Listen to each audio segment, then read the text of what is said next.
I know our listeners have been waiting for this episode because I've had multiple conversations about this particular movie. And there was a part of me that was a little bit anxious about watching it simply because I knew how I was going to feel watching it, like what it was going to bring up. So Really, what did you think it was going to bring up? It ended up bringing up everything that I'm going to talk about because it really was as cringy as I thought it was going to be. Did it make you wonder what it meant to be a Jew? Partially, yeah. What a weird sideline of this. Tell me, Sally, what does it mean to feel like a Jew? Yeah, there's many directions we can go in, but Before we do, how was your tango week? I knew you were going to ask me that, but I don't really feel like I had much of a tango week. It was more like, again, a recovery week from our Albuquerque Tango Festival. Right, we didn't dance at all during the week after getting back. Which is it's only been at the time of this recording. Yeah, it's only at the been time a of this week. recording, a lot of things have changed in the last 7 days. Oh my gosh, I feel like we've lived through multiple lifetimes. A lot of people out there, some happy, some sad, but a lot more clarity in some regards. I'm just glad it's over. I feel like we've been building up to this moment and we're past that, and it's like the Twilight Zone, but at least we've moved on to the next phase of that movie. But that's not the movie we're talking about. No, the movie today is The Tango Lesson. Where do you want to start, honey? What were the things that were what was being brought up? Or what were you first worried of all, was going to be brought up? I'm going to lead with the question. I'm going to ask you whether you knew about this movie or what. I knew nothing. You had no idea. I'd never really even heard of it. Yeah, I'd never seen it, but I'd seen the poster, and I'm curious if you'd seen the poster because it's quite fit. No, when you showed me, I was like, no. It's so weird. I feel like it has a cult following of sorts because it has so many big names. Generally means a small following. It possibly. I guess. What do we know? Do we know anything about Sally Potter? I was gonna look it up. She's directed quite a few films. In my very brief research, it seemed like this 1992 film with Tilda Swinton called Orlando was maybe one of her more successful ones. So maybe if we want to check that one out, I wouldn't mind seeing some of her other films just to kind of get a sense of who she is as a filmmaker, as opposed to a tango dancer. Because I think that's A student kind of stuff, honey. Yeah, that's A student right there. You know, to contrast with like Robert Duvall, right? When we were watching that, I feel like we ended up really talking about the decisions that he made as a director from the standpoint of him being a tanguero. She does not strike me as a tanguera. She strikes me as a director who happened to want to make a movie that had tango as some kind of element. Really? Yeah. Interesting. I don't know that there is a reason to think one way or another here. I do think it's just as plausible that she is very much a tanguera who is using her art form, her medium, which is film, to once again express something that she feels about tango that's very deep for her. Like, I'm not disagreeing with that, but it's like she doesn't strike me as super interested in telling or showing and conveying aspects of tango. She's more interested in making an art house film, and tango happens to be a thread within that story. I don't know. I don't buy that. I mean, not that I don't buy that. It's just kind of arbitrary, whether it's that or something else, because the movie is just so bizarre. The movie is in so many friggin' ways. bizarre. Honey, if I start cursing on this podcast, don't worry, I'll edit it in post. The movie is so, like, first off, I'm just going to state, the movie is not a joy to watch. No, it's not pleasant. It's got a few moments in it that are interesting. The back half is more enjoyable than the build up, for sure. The what? The back half. The back half. The back half? The back half. Yeah. Oh, sorry. What? Yeah, and that happens a lot in the movie too, because every time there's a conversation where something appears to be explained, they switch the language. And Why? I'm like, wait, she was going to explain what's happening. Yeah, we have to warn our listeners who might watch this as well that for whatever reason, half the movie is in French and there are no subtitles. The movie is a collaboration of like many production companies, possibly. So there's like Buenos Aires, there's the UK, there was like an American release. Like there's a lot of countries in some way involved in this, and so there's English, Spanish, and French all spoken in the film. And I thought that was kind of cool, a little artistic.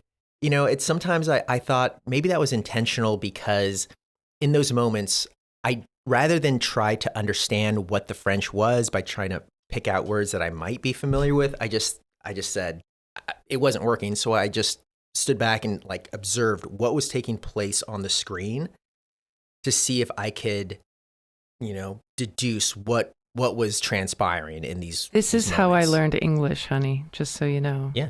Yeah. This is the process. Right. And so, how was that experience for you?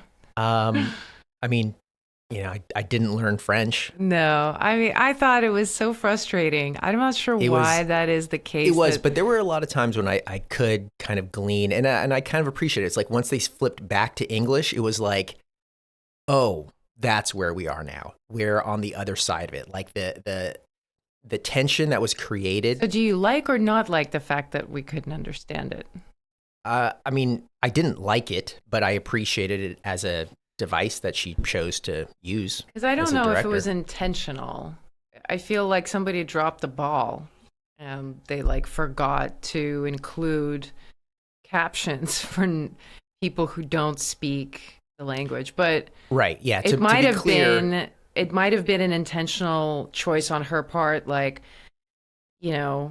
like, oh, it's just like tango. You don't need to understand the words. I'll default to that because, right, we had closed captions on. We like specified English. We checked the auto, setting.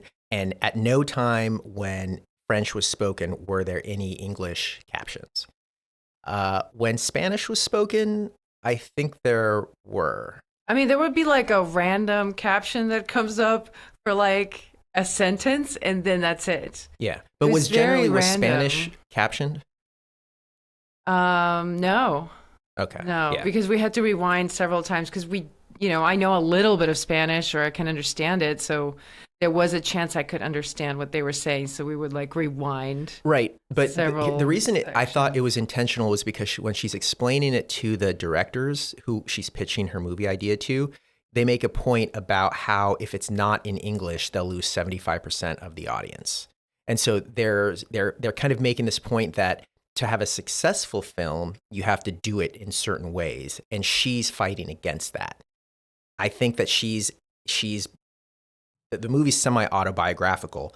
I think she's making this point in the movie by having French be involved in this kind of seamless way. They transition from English to Spanish to French, and not including the subtitles.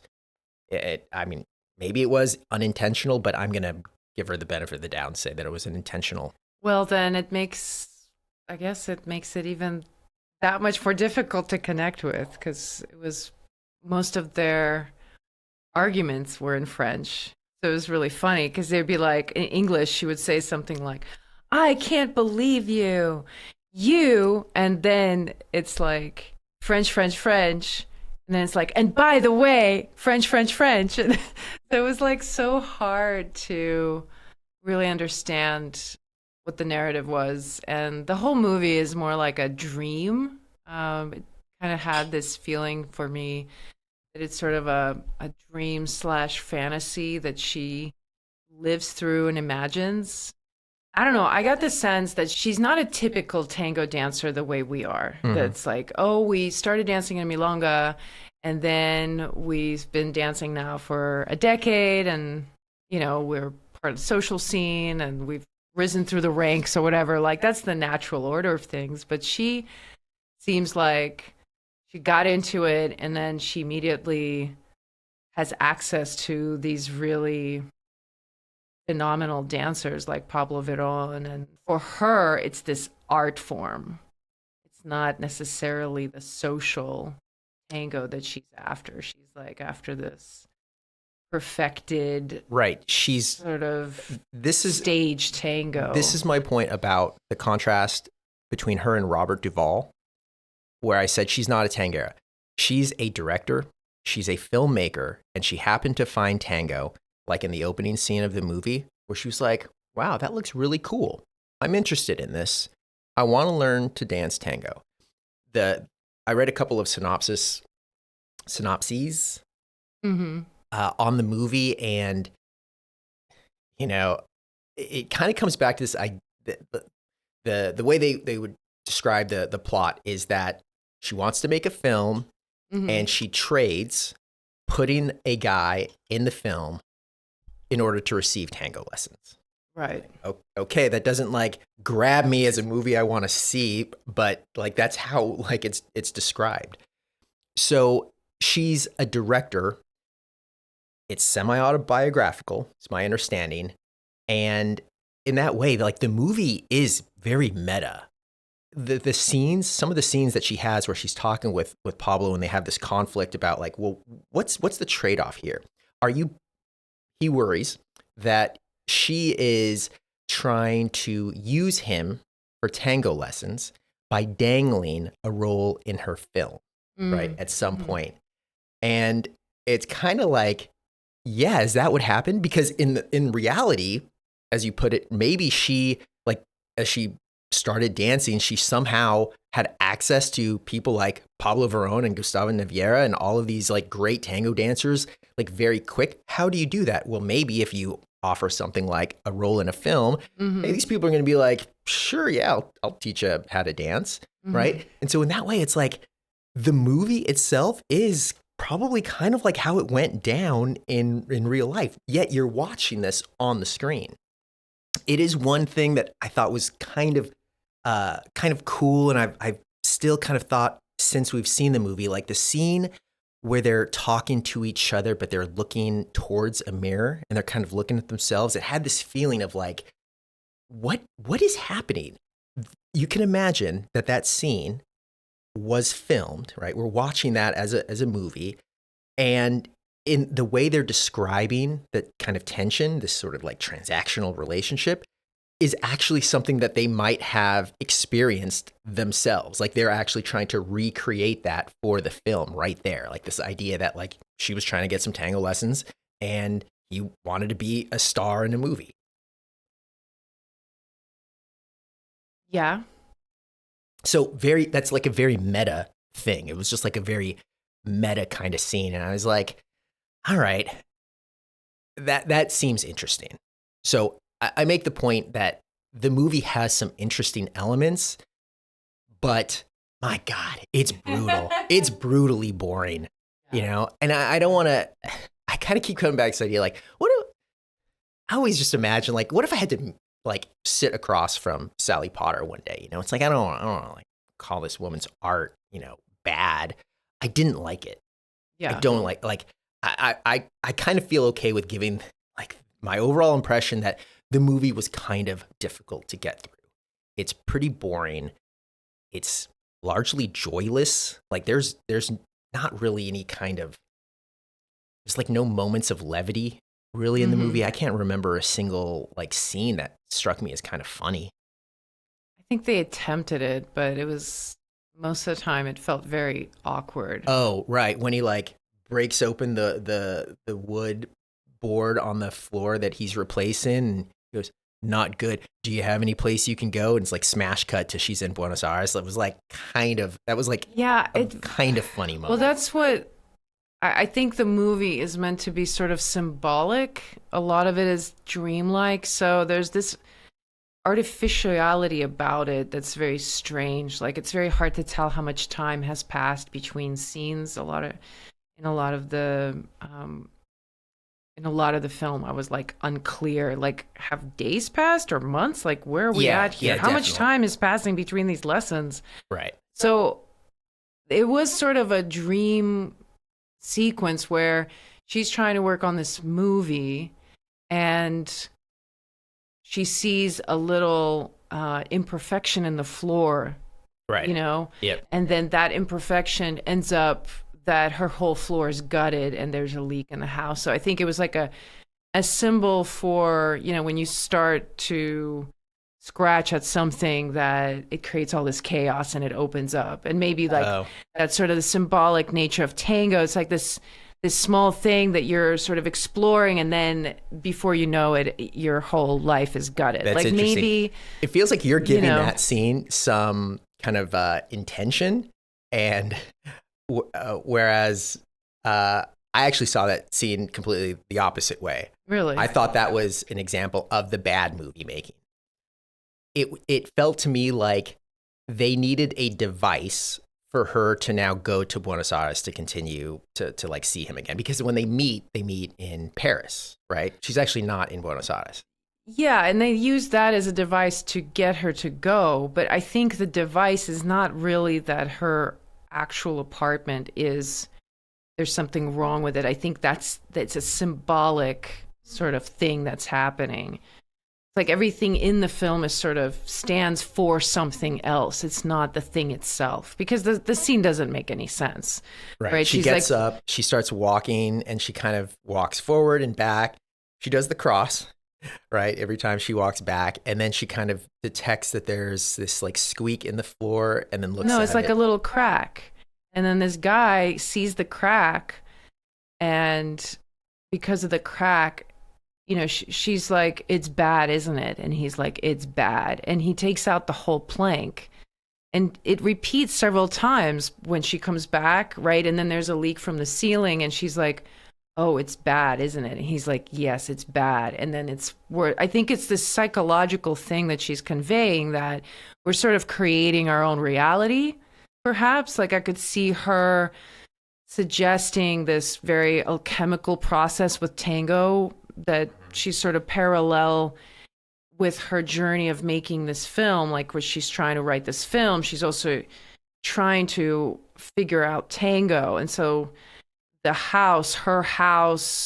her place where she's at is a stand-in for like all of these other things that are kind of undergoing chaos. I get that. I could see that because the way the shot of her apartment is set up, it's very symbolic, right? It's very staid. It's very white. It's this kind of off-angle shot, kind of pointing down from up above. And that's the opening shot of the movie, right, which I registered. It was very aesthetic. Right. It was very Most modern. of the screen is basically her white table, and she just comes up with the seat, places the paper, perfectly in front of her, and it's like, and she puts down the pencil. Right. She sits down. Right.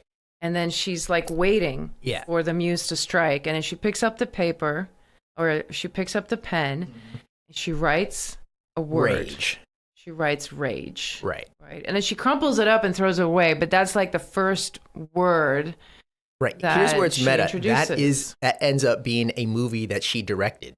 In 2009, she has a movie called Rage. Oh, wow. Interesting. Yeah. So, it's like, I guess when I read some of the plot recaps, it was like a writer facing writer's block. And I was like, oh, yeah, I mean, did she have writer's block? Yes, maybe it wasn't stated, explicitly, but that scene is conveying that, right? Like the idea of that relationship, which writers describe as terrifying, facing the blank page, right? It's like, where to start, Mm-hmm. She's kind of maybe very much, it's very clear that that's what she's trying to convey in that opening scene. But so coming back to that idea of the apartment, it does look very artistic, so Austere. maybe there's some symbolism that she's trying to use in the apartment. I just thought it was a lazy way of getting her to Buenos Aires. Like when he cracks open the plank on the floor and she goes, not good. And he goes, not good. And then boom, she's in Buenos Aires. I thought the way I looked at that was it's semi-autobiographical, and maybe it kind of went down that way, but that's where when it's semi-autobiographical, you find some kind of clever way to like move the character from one place to the next. Well, and who's to say that this guy is not like a guy in her head? Like again, the handyman? Yeah, like the fact that this could be a more psychological game that she was playing with herself. Like when I talk about going to Buenos Aires, it's like I say it in a certain way, like, oh, this is how it happened. This is how I made it happen. I needed to go. I had to go because of this and the, you make up your reasons. So maybe she's saying like, yeah, I made up this reason to go. Right. And this is what it looked like. Yeah. So okay. I think it's very layered. The movie's very layered, and as we're talking about it, even visually, the movie is in black and white, which I think is an interesting choice because her visions of her film that she's creating is in color. Right. So that in itself there's lots of choices there that she's made, and then. To set up the opening scene with this white table and her white room, I think to me it's like the symbolism is the nothing, right? Like you're just in this blank space. There's nothing there that you're going to fill. But then as she gets into tango and the culmination scene, which is her performing on stage, and it's like they're in the spotlight and it's all dark and black, and behind them is that background with the lights in it. So the contrast between the opening scene where she's by herself and it's all like white, then this scene where she gets to be this tango star performing with Pablo Verón on stage. That's the tension, I think, in the film, like visually that she sets up. I think it was very, thoughtful of her from that angle to really see that the black and the white, the play of the black and the white, the light and the dark. Okay. But So- would that tension, if that's the tension, I mean, I didn't feel like the emotional ending was the scene where she performs with Pablo. No, That was- I'm just saying that's a kind of a culmination scene.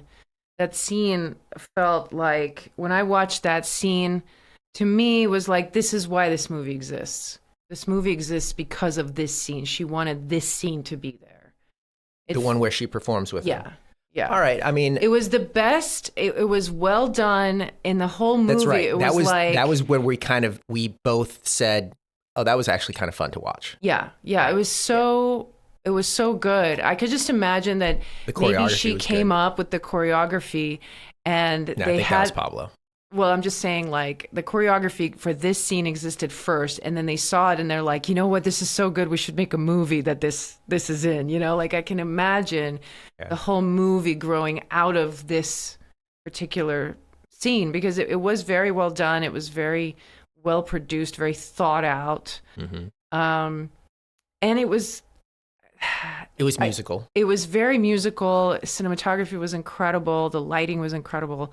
And as I pointed out too, as we were watching it, it was obvious that the person editing it actually knows the music. Right. Which is such a small detail that only dancers can tell, right? You can only see that in a movie if you're a dancer, where the cuts actually go with the music. It feels very satisfying. Yeah. So I really appreciated that. And those baleos don't whip, but to the extent that there's a little foot tap somewhere, it's with the music, like the dancing, which it does feel like a difficult thing, because sometimes when you make a movie, like you have a particular song and you're going to dance, or you have a choreography, but then the songs that you're able to get in post-production that you're going to put on the soundtrack, they might be different, but it felt like when you saw them dancing, the song that you heard in the movie was the song that they were dancing to when they actually filmed it. Yeah, I mean, that was true for the whole film, I think. There was maybe only a couple of times that you could tell that it's a different song, Right. And at the end of playing.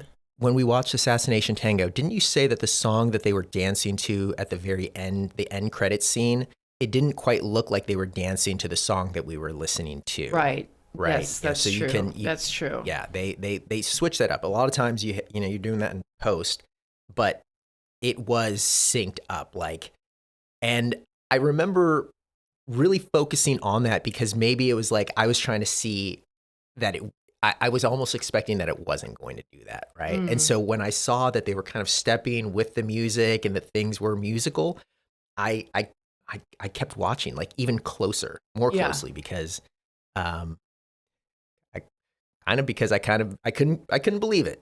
You Yeah. know, it was a little bit unbelievable. Like, actually, given how much Yeah. I was not Yeah. enjoying the movie, for the Right. most Given how part. much you were not enjoying the movie, that scene was a surprising little reprieve. It woke me up from my days. And I think much of the dialogue in the film felt very Arthouse. I mean, yeah, you just kind of just so throw I mean, half the dialogue we couldn't understand because it was in, another long. French, Yeah. yeah, or So, Spanish. but I mean, even then, oh my gosh. Yeah, it just makes me think of a lot of like performance art and just wanting to sound spiritual and metaphysical in some way. Like when he's like, she's like, "How did you choose tango?" And he's like, Ah, "I didn't choose tango.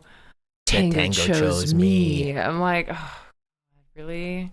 It's so cliche, so kitsch, but maybe at the time that the movie was released, at that time, it was like cutting edge, I perhaps. did have to, yeah, I did kind of think, you really got to take yourself back 27 years at this point, Is that when this movie came out? 1997, 1997. Wow. and kind of think, what was tango in the collective consciousness at that point? Very esoteric, Yeah. possibly. And so, there was this sort of assumption that yeah, maybe, Forever Tango was the big show that came out in the 90s that influenced a lot of people and got them into tango. So it makes sense that, Sally Potter would be riding that wave, hmm but that the only conception of tango that exists at that point is this highly stylized form of boleo and gancho over and over and over again. Like those scenes where they're teaching her tango is just a you, montage you of them doing apparently learning ganchos. tango is all about kicking dudes in the nuts. Oh my God. I I mean, couldn't, I was like, why are they doing this over and over? And it's like three of them, three men teaching one woman to dance tango, and all they're getting her to do is to just throw wrap and like throw her leg and underneath have theirs them over throw and their over. leg too, right? Like they're always like throwing ganchos Yeah. in as well. Like it's very like I guess tango at that moment, like that was like the big thing. Maybe because it's showy and tango was. I mean, I know nothing about what tango was like from 1990 to 2000, but both this came out in 97. Assassination Tango was 2003. I think we said right in both movies person walks into some kind of club somewhere and sees a tango performance, right? Right. Like very clearly it's a performance art. And Mhm. that's what draws people into it. And then they eventually develop some kind of relationship themselves with the dance.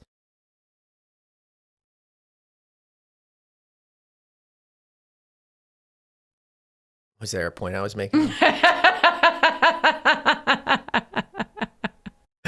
I mean, I guess it was about the ganchos. Like, because Yeah. that's why the ganchos were so prolific.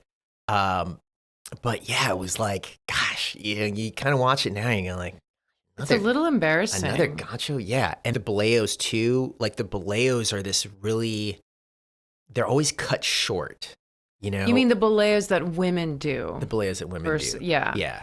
The boleos in the movie Yeah. are like, they're all They're from the very- knee. yeah, Like the knee yeah. stays fixed. Like your knees Yeah. never separate. And so you just kind of create this You just flap right the knee angle around. and you your heel goes to and fro, Yeah. but your knees stay together. Yeah, that's the old school. That's the old style of dancing. If you look at performances from that time period, from big stars like Maria Nieves and Juan Carlos Copas and dancers like that. Olga Bessio. Olga Who's Bessio. in the film. Yeah, as well as, Gustavo Novedo, of course, her partner. And it was fun to watch him, especially considering like that Olga Bessio was Gustavo Novedo's partner? Yes. At that moment in time, they're together. Huh. In this film, they are together. They are still a couple, officially outside of the film. Oh. And they are the parents of Ariadna Novedo. And, right. And she recently passed away. And Olga Bessio just recently passed away. And Gustavo Novedo, was the center of attention. Isn't that bizarre? It's funny how we're talking about a film with people in it that we are now watching in real life. And it's kind of it's an artifact of sorts. Like, I appreciate this film existing. I can imagine myself teaching a class where I require students to watch it for its value of what it contributes to the actual archive of what tango went through, right? Like, there was a period in tango's history where this aesthetic was admirable and it looked really cool to people. We look at it now and go, this looks so stiff and so disconnected. Like, if somebody came up to me and said, I'm interested in dancing tango, can you recommend me a movie to watch? The Tango Lesson is not going to be that movie, because it's not going to attract anyone now. It would be very strange for me to show it to someone and they would be interested in dancing it, because it looks very just silly in certain ways. Like, it's too much of a caricature of itself. It's too dramatic with the whole, like, her legs splaying and just this over extending of the body in every way. Like, the dance itself is so violent. True. It just feels, let's get to the heart of the matter. Let's do that. What would be a little debatable in this movie? The idea of leading versus following, and the tension between her as a leader in one aspect of their lives and as a follower in another aspect of their lives. Yeah. I think I like that direction. Go for it. All right. So this is an example. There's one scene where they switch to French. And I'm like, I think they're walking through a park. And I'm like, what? Something's happening. And now I don't know what's happening again. But when they switch back to English, she tells him, it doesn't suit me to follow. I prefer to lead. And you can't handle that. Basically, something to that effect.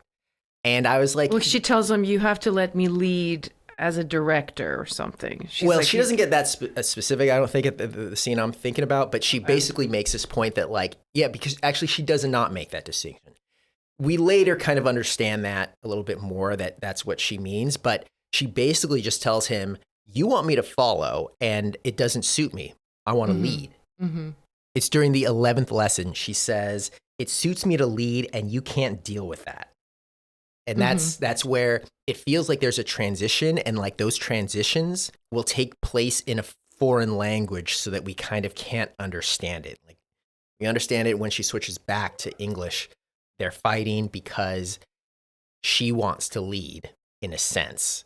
And the tension later is more clearly expressed as this tension that she is leading, in a sense that she's the director here. She's trying to find what the story is. He's just a player in that part as the person who can dance. But when it comes to dancing, he's leading and she's following in the traditional tango sense. Well, I don't disagree with that analysis, but I would say what struck me is that it was very much a power dynamic. It was very meta, and in some ways, that scene where half the screen is Pablo's face in profile, and then she's in the back, and he says, you must do nothing Yeah. except follow, because if you don't do that, Yeah. then I cannot express myself. He says, You should do nothing when you dance. Just follow. Follow! Otherwise, you block my freedom to move. You destroy my liberty. And then I cannot dance. I cannot dance. I can do nothing. You destroy my liberty. Oh my Yeah. God. I mean, in some ways, when he said that, I was like, no wonder Tango is full of these assholes like this. I mean, look. I was like, if there was any movie that could encourage men to just feel completely entitled and feel like it's their artistic freedom that is really relevant here. This is where the movie starts to get into some interesting stuff, I think, for me. This is 10 lessons in. Yeah. Believe it was, or maybe 9 lessons. I think this was the 9th lesson. There's like, how many lessons are there? 12 maybe? Yeah. Because there's 12 disciples. I don't know. Like, I don't know how It's a good she comes number. up. Yeah, right. But this was right after they performed. And I think it's really the first time that her character describes this tension that we actually see on the screen a lot and in other films too, right? Dudes throwing these ladies all over the place, right? Like, she's dancing and she like looks kind of like for the most part, competent dancer, but he's throwing her around. Like, she's like constantly, like, she's not on her axis. She's like leaning because she's always rushing to try to like make the step that he's trying to put her into. Yeah, it looks very tense, but some of that is the aesthetic. That's what I'm saying, because this attitude that it's the leader's objective, that's what matters. The follower, that's what all they need is to follow.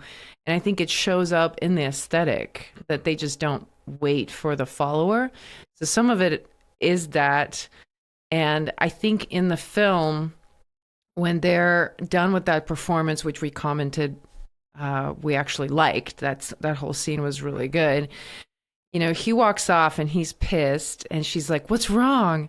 And you just kind of see this story that's so common in tango, where he's basically a perfectionist and the performance was fine, but he's going to be upset because it wasn't perfect, because she didn't measure up in some way.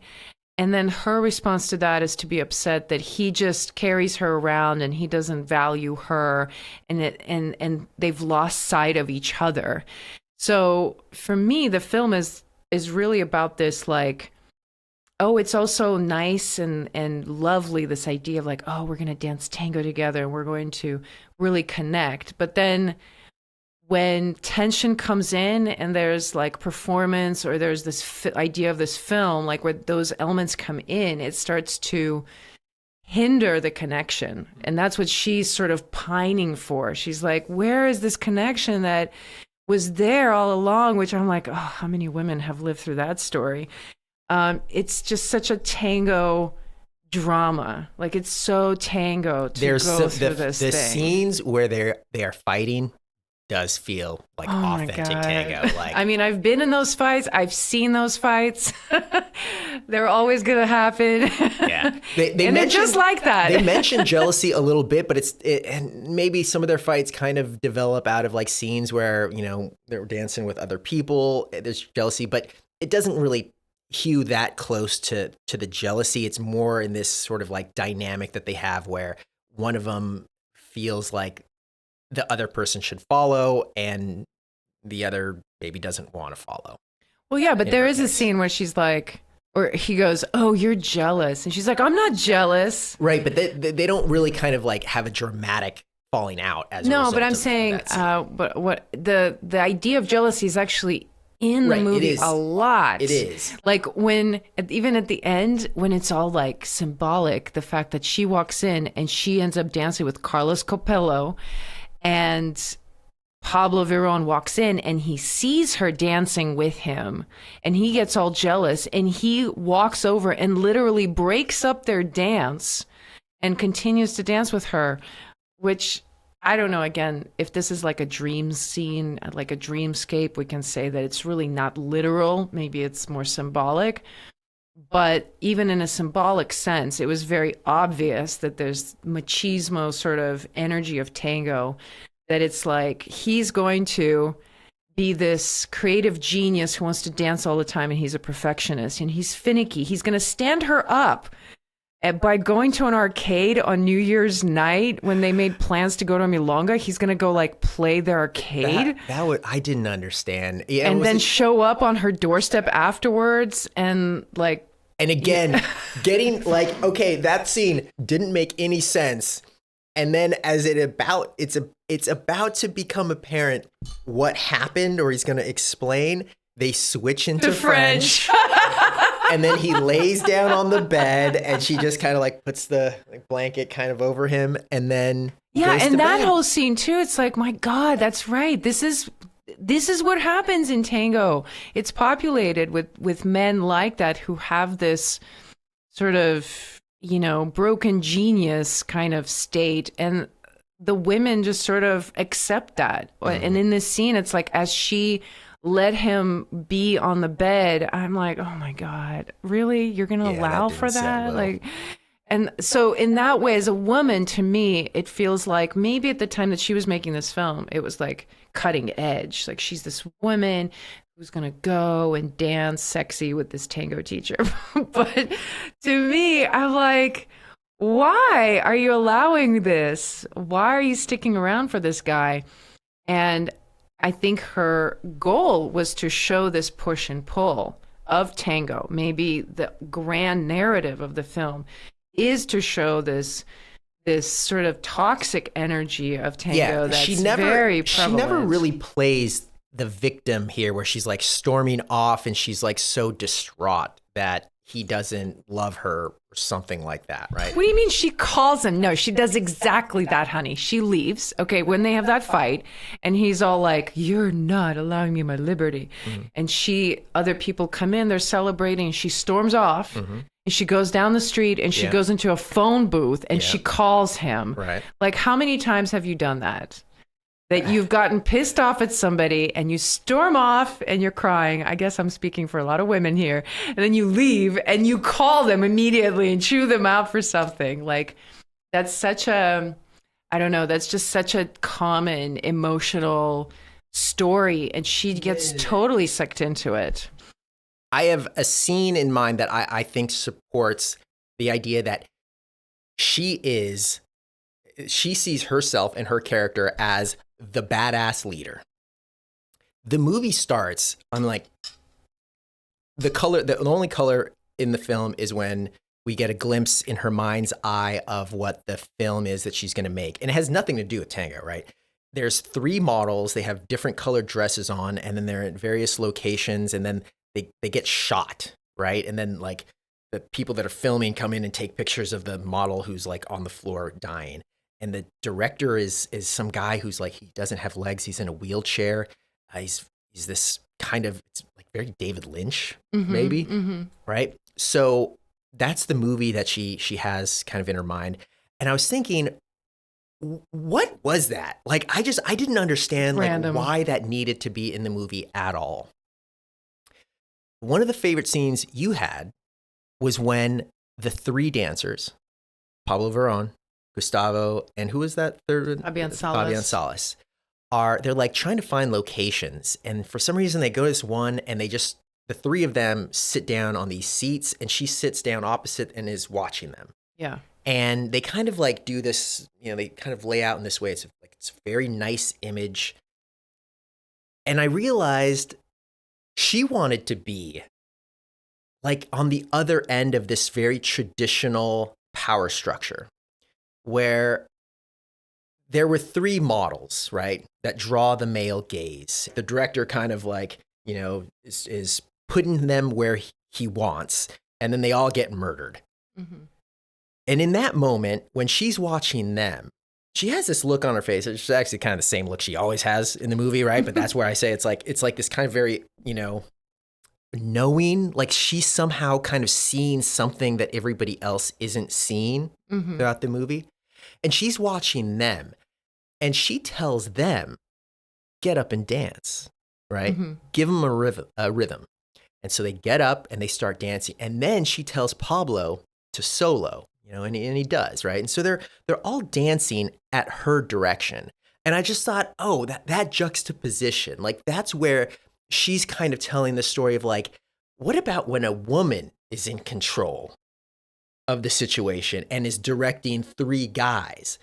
And I don't know, for some reason that seemed to me to be this like, almost like this fetish that she was exploring in the movie, because there's the scene at the end where they're all dancing, and I mean, man, it looks like an R. Kelly party, man. I mean, they are like, she's dancing in the middle of them, and they're like throwing their legs in between hers and stuff, and it's like, what?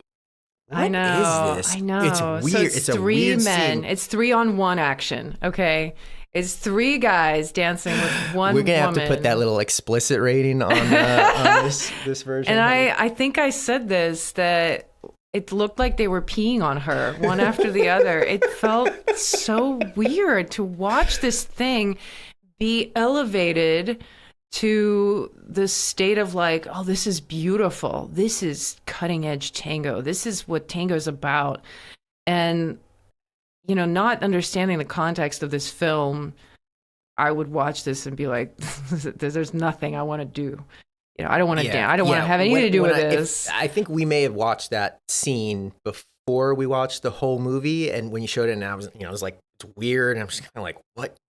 You saw that scene without any context, you'd be like, this is a bad movie. This is just totally strange. And maybe it is a bad movie, but I mean, we got 50 minutes of, it's a good movie to conversate around. And I think it is valuable, again, as an archive of sorts. There's a lot there that you can expand on, just to think about the stylistic quality of tango and the people who are in this film, the three guys who are in that scene that I really liked, Fabian Salas, Gustavo Naveira, and who's the other one? Pablo Verón. The three of them, in a way, shaped what tango looked like for the next decade or so. And in a way, who knows what kind of influence this film in particular had on tango, because if anybody in the tango world at that time became enamored with one of those three teachers, they could go to this film and watch them and see a lot of dance, a lot of scenes where these men are showing off their skills. So this is well before YouTube. This is the only way you might visually be able to see what how somebody looks when they dance. So I can imagine dancers now who came into tango at that time very much revering this particular film and the style in it, them dancing in that style themselves, and perhaps the tension that exists between the new wave of dancers who came later, who do not appreciate this particular style. That's part of the tango narrative that I think we're always going to be living. So how are we going to wrap up this movie, honey? How many tomatoes? Well, oh gosh. 7, but they're those beefsteak tomatoes that always seem to be mealy. 7, that's pretty high.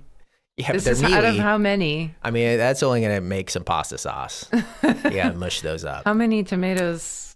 Is it out of 10? I didn't like the movie. I mean, I was like, I aggressively at points really didn't like this movie.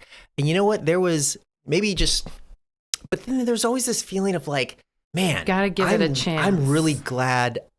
I mean, in some ways, all right.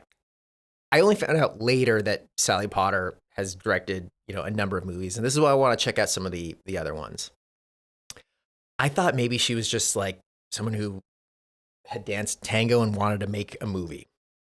So I'm happy that she made the film, and I guess she's even like, I mean, she acts in it, right? Directs it. I think she wrote it or co-wrote it. And I did see one reviewer make a point about how, in a very nice way, wish she had maybe chosen someone else for the acting part, right? Because she's not a very charismatic actress. she's not a No. the acting and I mean I could kind of feel like this director kind of doing that thing where he's like, look, I don't need to just say this lady's like a bad actress, right? Like I'm gonna find a way. It's like she had a lot of things to do, and so she came across looking tired on the screen, probably because she had so many other things to do. And I was like, oh, I don't know, like people act and direct in their films all the time, but I just don't think that I mean, like there was nothing in her facial expressions, right? Other than like sad. Yeah, it's despondent. It's very, like it was like. But none of the people in this film were good actors. I mean, Pablo's character, like he at least had like this sort of like levity to him. Like when he was speaking, it was for the most part, not great dialogue, but he was the only authentic character in the film. Like he felt like that. He's not a character. He's playing himself. Right, well, that's what makes it easy. True. So yeah, I mean, I guess he's like, are you really an asshole like that in that scene? Because like I believe that scene, man. When he's looking in the mirror and it's that shot where he's in the foreground, he's like, you blocked my liberty. Like he's looking angry, and he's like dripping with like machismo in that scene. So yeah, maybe he's able to like. Maybe it's not much acting for him to be able to do that. But regardless, that's what he was supposed to deliver in that scene. And that's absolutely what he delivered. And then when he's like kind of joyful and like dancing around and making rhythm in the kitchen, when he's like making the salad or whatever. That's the equivalent of that scene is the break dancer performance at the Olympics. Like literally, that is the equivalent. Don't speak ill of Ray Gun. I love her, but I'm, like what that performance did for the people of the world. Like this is what this looks like when he's in the kitchen dancing, because it doesn't look very polished. He's not like a Fred Astaire, Gene Kelly level. Right. He's just, he's not even, who's my favorite actor from Barbie? Gosling. He's not even Ryan Gosling from La La Land. Okay, he's not even that level. No, when it comes to but he's so sincere. He's so sincere in his tap dancing and jumping around that you kind of buy it and you're like with it.